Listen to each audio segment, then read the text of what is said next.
This country is so nice, it's so polite, it's so thoughtful and empathetic and sweet. It's the kind of country that loves dogs and gives directions to strangers, that we put up with it for 4 years. But we can't anymore.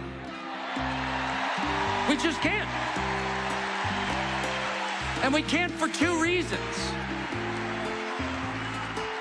The first reason that we can't put up with it for 1 more minute is because it's just not justice.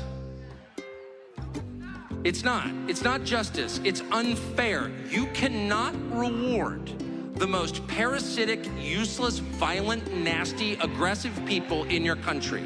You can't make them the richest, you just can't. It's just wrong. In a fair, decent country, the people who work the hardest, who have the highest level of talent, who are the most creative, who are the most decent to their neighbors, who give the biggest tips to waitresses, those people should be successful. Those people should be revered. It shouldn't be Larry Fink. Are you joking? Kamala Harris shouldn't have a job. She has no skills. How did we wind up with a system where Kamala Harris, you couldn't change the tire on your truck, much less drive it? How did she wind up at the top of the pyramid?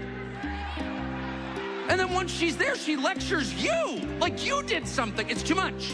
You can't allow that. It's an offense against the truth, against reality, and against justice itself. And the second reason you can't allow it is very familiar to anyone who has children, which is if you allow it, you will encourage more of it.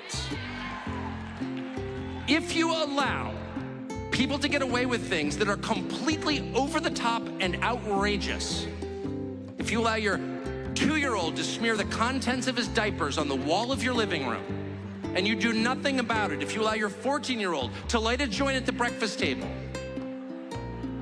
if you allow your hormone-addled 15-year-old daughter to like slam the door of her bedroom and give you the finger, you're gonna get more of it. And those kids are gonna wind up in rehab.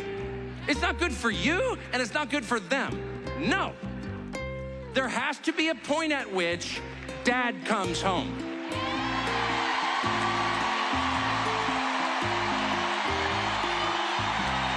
Yeah, that's right. Dad comes home. And he's pissed. Dad is pissed. He's not vengeful. He loves his children. Disobedient as they may be, he loves them. Because they're his children, they live in his house.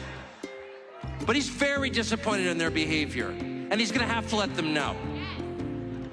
He's gonna have to get to your room right now and think about what you did. And when dad gets home, you know what he says? You've been a bad girl. You've been a bad little girl and you're getting a vigorous spanking right now. And no, it's not gonna hurt me more than it hurts you. No, it's not. I'm not gonna lie. This is gonna hurt you a lot more than it hurts me. And you earned this. You're getting a vigorous spanking because you've been a bad girl. And it has to be this way. It has to be this way because it's true. And you're only gonna get better when you take responsibility for what you did. That's not said in the spirit of hate. It's not said in the spirit of vengeance or bigotry. Far from it. It's said in the spirit of justice, which is the purest and best thing there is. And without it, things fall apart. The Democratic Party machine, and notice I'm not beating up on Kamala Harris, who's just a hapless victim who happened to be there in the right color, so they grabbed her. Tim Walz, they needed some, whatever Tim Walz is. They needed a weak man, because it is the party of weak men and unhappy women. One of which leads to the other, by the way.